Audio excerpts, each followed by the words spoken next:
ഓ എന്റെ പെങ്ങളെ, ഇന്ന റിബാ തിസ്ഉൻ വതിസ്ഊന ബാബാ. നോക്കൂ, നിങ്ങളൊരു സ്വർണമെങ്ങാനും പണയം വെക്കുന്ന ഉമ്മ, നിങ്ങളുടെ വീട്ടിലെങ്ങാനും നിങ്ങളുടെ മകളുടെയോ ഭാര്യയുടെ സഹോദരങ്ങളെ ഒരു കുടുങ്ങിയ സമയത്ത് ഭാര്യയുടെ സ്വർണമെങ്ങാനും പണയം വെച്ചാൽ ആ കുടുംബത്തിന്റെ ശിക്ഷ എത്രയാണ്? എന്തിനാണ് പണയം വെക്കുന്നത്?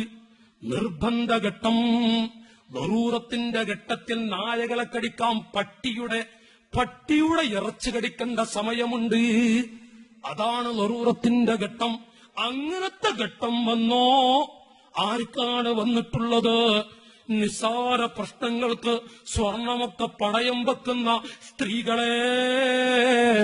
ഇന്ന റിബാ ലദ്ർഹമു, കണ്ടോ മുഹമ്മദുർ റസൂലുള്ളാഹ്. ഉറക്കെ ചൊല്ലൂ, ലദ്ർഹമു റിബൻ അശദ്ദു ഇൻദല്ലാഹ് മിൻ 36 സൻയാ. വ്യഭിചാരത്തിന്റെ ഗൗരവം പറഞ്ഞില്ലേ? ഒരു രൂപയെങ്ങാനും അയൽക്കൂട്ടമായോ കുടുംബശ്രീയായോ എന്റെ പെങ്ങളെ, സ്ത്രീകളെ, ഒരു രൂപയെങ്ങാനും പലിശ പറ്റിപ്പോയാൽ അശദ്ദു ഇൻദല്ലാഹ്, അല്ലാഹുവിന്റെ കോടതിയിൽ മിൻ 36 സൻയാ, 36 വ്യഭിചാരികളെക്കാളും കഠിന ശിക്ഷയാണ്. ഒരു മാലയെങ്ങാനും പണയം വെക്കുന്ന മാതാപിതാക്കളെ, സഹോദരങ്ങളെ, എന്തു വലിയ ശിക്ഷയാണത്! ഇന്ന റിബാ തിസ്ഉൻ വതിസ്ഊന ബാബാ.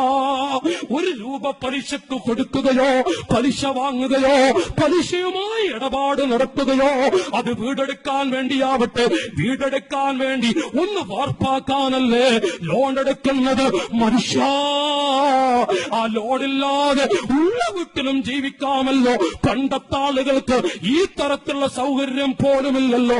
ഇതുള്ളതൊന്ന് കൂട്ടാനല്ലേ, ഉള്ള 1-2 റൂമുകൾ കൂട്ടാനല്ലേ ലോൺ എടുക്കുന്ന മുസ്ലിമീങ്ങളെ. ഇന്ന റിബാ തിസ്ഉൻ വതിസ്ഊന ബാബാ. 99 ശിക്ഷകളാണ് പലിശക്കുള്ളത്. അതിലേറ്റവും ചെറിയ ശിക്ഷ കൈത്തിയാനിർ റജുലി ബി ഉമ്മിഹി.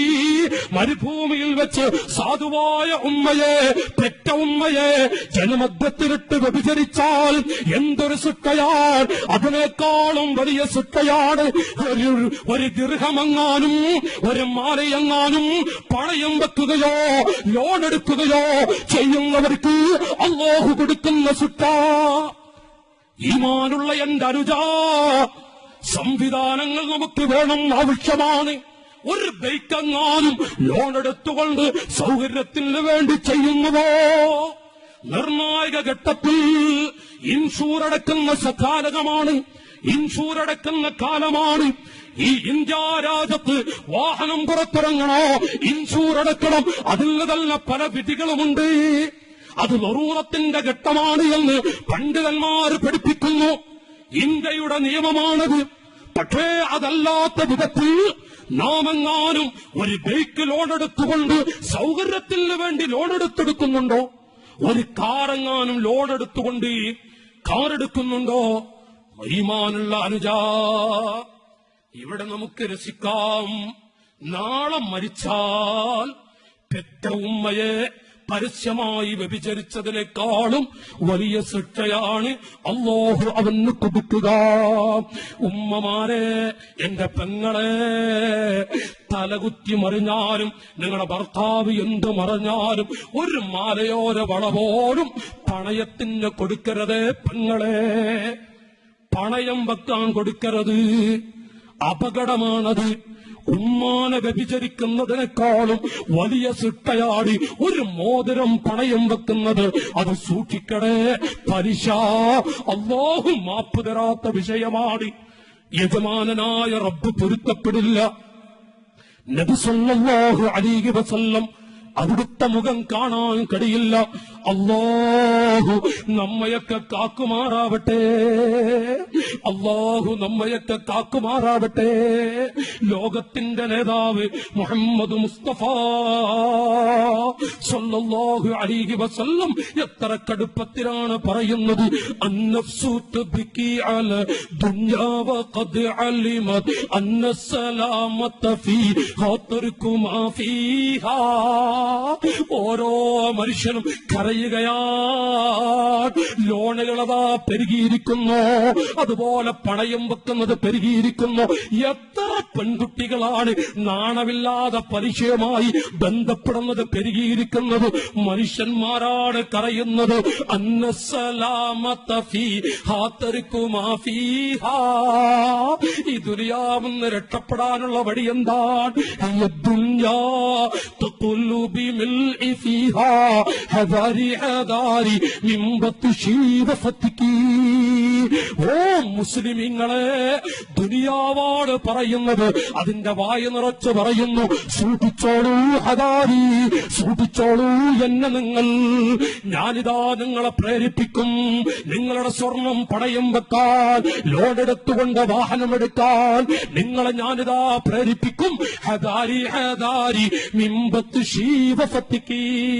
സൂക്ഷിച്ചോളൂ നിങ്ങൾ എന്ന്, സൂക്ഷിച്ചോളൂ നിങ്ങൾ എന്ന് ഈ ഭൂമി നമ്മോട് പറയുന്നുവെങ്കിൽ മുസ്ലിം സമുദായമേ, എന്തൊരു ദുർഗതിയാണ്, വേദനാജനകമായ രംഗമാണ്. ومن يأمن الدنيا يكن مثل قابل على الماء خانته فروج الأصابع.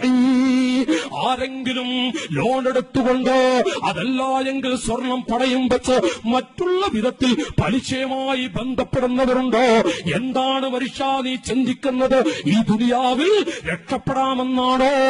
നീ ഒരു പിടി നിന്റെ കൈകൊണ്ട് വെള്ളം ഹൗദിൽ ചെന്ന്, കുളത്തിൽ ചെന്ന്, സമുദ്രത്തിൽ ചെന്ന് വെള്ളമെങ്ങാനും പിടിച്ചു വെക്കിയാൽ നിന്റെ വിരലൊന്ന് വിടർത്തി നോക്ക്. ആ വിരലിനുള്ളിൽ കൈയിന്റെ അടിയിൽ എത്രയാണ് വെള്ളമുള്ളത്? ഉണ്ടോ ഇല്ലേ? ومن يأمن الدنيا يكن مثل قابل على الماء خانته فروج الأصابع. വെറുതെയാൻ, എല്ലാം നഷ്ടപ്പെട്ടു പോകും.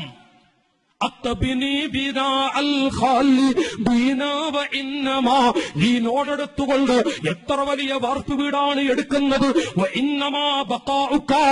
മുസ്ലിമേ, നീ ശ്രദ്ധിച്ചാൽ